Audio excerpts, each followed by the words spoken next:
Assalamualaikum warahmatullahi wabarakatuh. Perkenalkan, nama saya Risa Puji Lestari. Oke, di sini saya akan menjelaskan mengenai algoritma. Langsung saja ya.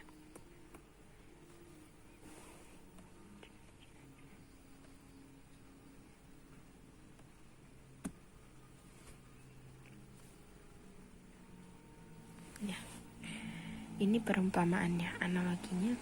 Jika seseorang ingin mengirim surat kepada kenalannya di tempat lain, langkah yang harus dilakukan adalah yang pertama, kita harus menulis surat. Yang kedua yaitu surat dimasukkan ke dalam amplop tertutup. Yang ketiga, amplop dikasih alamat penerima dan pengirim. Langkah selanjutnya yaitu amplop ditempeli perangko. Yang terakhir, pergi ke kantor pos terdekat untuk mengirimkannya. Oke, lanjut.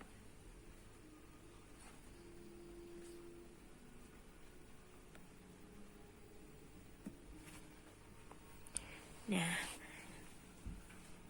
apa sih definisi dari algoritma itu? Definisi dari algoritma yang adalah urutan langkah-langkah untuk memecahkan masalah yang disusun secara sistematis dan logis. Menurut Kamus Bahasa Indonesia, algoritma adalah urutan logis pengambilan putusan untuk pemecahan masalah. Algoritma dibutuhkan untuk memerintah komputer mengambil langkah-langkah tertentu dalam menyelesaikan masalah. Oke.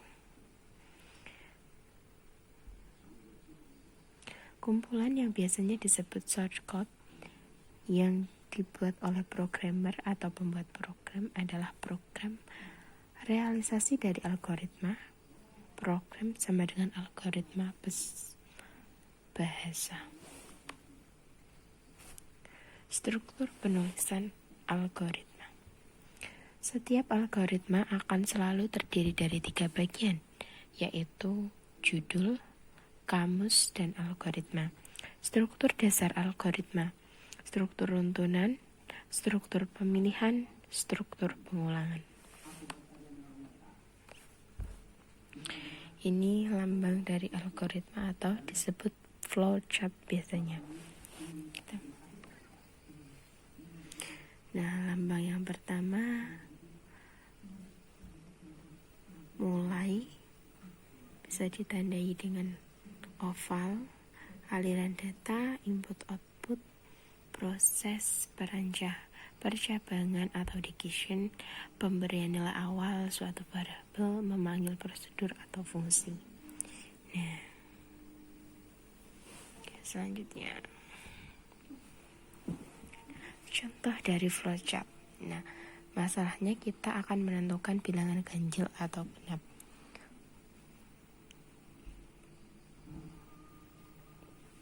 Di sini kita buat flowchartnya dari mulai, kemudian kita masukkan bilangan bulat, bilangan dibagi menjadi 2 yaitu operasi, sisa bagi.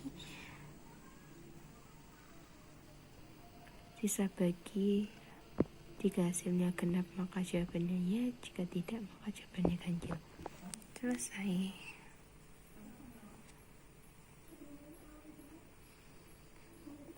Oke, selanjutnya. Nah, kompleksitas algoritma. Sebuah masalah dapat mempunyai banyak algoritma. Contoh masalah pengurutan, ada puluhan algoritma pengurutan. Yang pertama, sebuah algoritma tidak saja harus benar tetapi juga harus mangkus atau efisien. Jadi, algoritma itu yang pertama harus efisien. Algoritma yang bagus adalah algoritma yang mangkus atau efisien. Kemangkusan algoritma diukur dari waktu atau time. Algoritma dan kebutuhan ruang memori. Algoritma yang mangkus ialah algoritma yang meminimkan kebutuhan waktu dan ruang. Kebutuhan waktu dan ruang suatu algoritma bergantung pada ukuran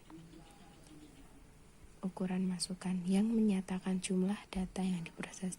Kemangkusan algoritma dapat digunakan untuk menilai algoritma yang bagus dari sejumlah algoritma penyelesaian masalah.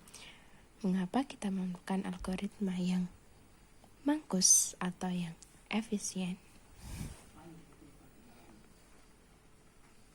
Nah, model perhitungan waktu menghitung kebutuhan waktu algoritma dengan mengukur waktu sesungguhnya dalam satuan detik. Ketika algoritma dieksekusi oleh komputer bukan cara yang tepat. Alasan kenapa sih kita harus menggunakan algoritma? Setiap komputer dengan arsitektur berbeda mempunyai bahasa mesin yang berbeda. Waktu setiap operasi antara satu komputer dengan komputer lainnya pun tidak sama. Yang kedua, compiler bahasa pemrograman yang berbeda menghasilkan kode mesin yang berbeda.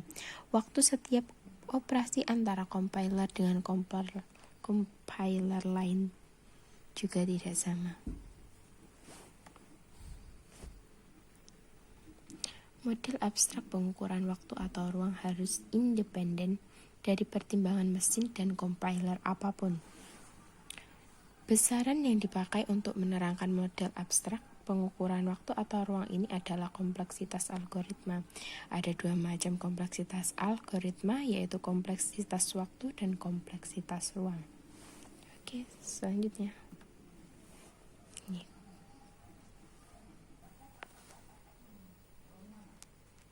Contoh tinjau algoritma menghitung rata sebuah larik array. Bisa lihat di sini.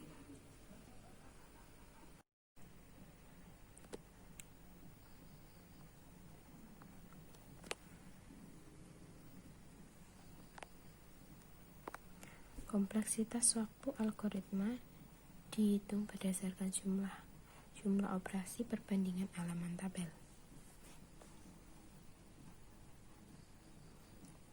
Nah, ini contoh yang keempat, yaitu algoritma pencarian biner. Jadi, algoritma ada yang algoritma sequential search, ada yang algoritma untuk mencari elemen terbesar di dalam sebuah larik atau array yang merupakan elemen. Ada juga tinjau algoritma yang menghitung rata sebuah larik.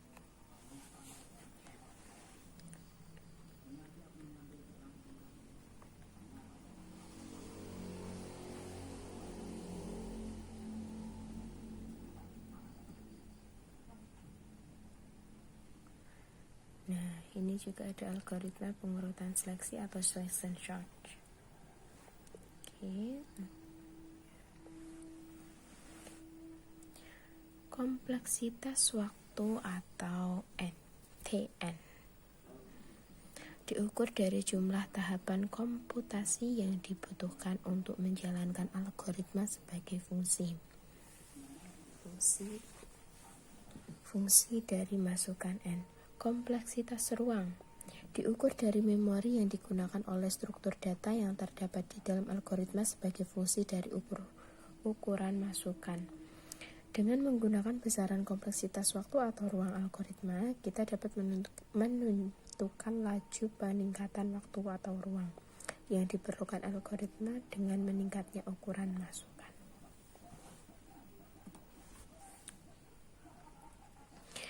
Ukuran masukan, jumlah data yang diproses oleh sebuah algoritma. Contohnya, algoritma pengurutan 1000 elemen larik, maka N sama dengan 1000.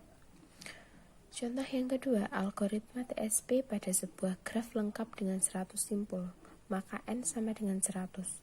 Contoh berikutnya, algoritma perkalian 2 buah matriks berukuran 50 kali 50, maka N sama dengan 50. Dalam karakter perhitungan kompleksitas ukuran, masukan dinyatakan sebagai variabel N saja. Artinya, notasi asimtotik merupakan himpunan fungsi yang dibatasi oleh suatu fungsi N besar. Notasi asimtotik digunakan untuk menentukan kompleksitas suatu algoritma dengan melihat waktu tempuh algoritma. Waktu tempuh algoritma merupakan fungsi NF.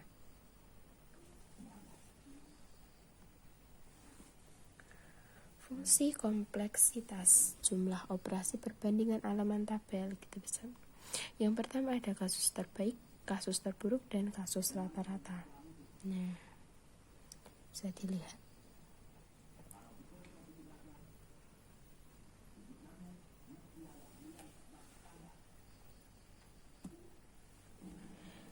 Definisi brute force. Brute force adalah sebuah pendekatan yang langsung straightforward.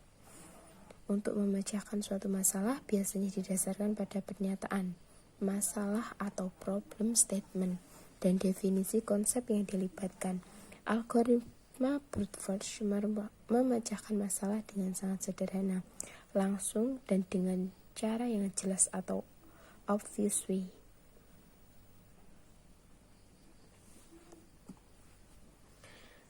Karakteristik algoritma brute force. Algoritma brute force umumnya tidak cerdas dan tidak mangkus karena ia membutuhkan jumlah langkah yang besar dalam penyelesaiannya. Kadang-kadang algoritma brute force disebut juga algoritma naif. Algoritma brute force seringkali merupakan pilihan yang kurang disukai karena ketidakmangkusannya itu.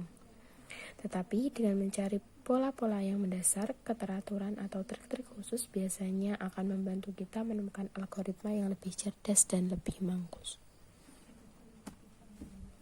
Untuk masalah yang ukurannya kecil, kesederhanaan brute force biasanya lebih diperhitungkan daripada ketidakmangkusannya. Algoritma brute force sering digunakan sebagai basis bila membandingkan beberapa alternatif algoritma yang mangkus.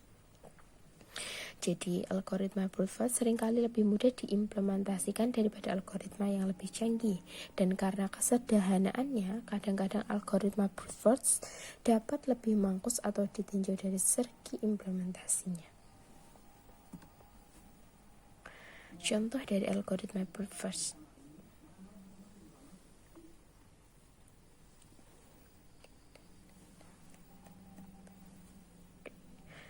Oke, sekian dari saya. Terima kasih. Wassalamualaikum warahmatullahi wabarakatuh.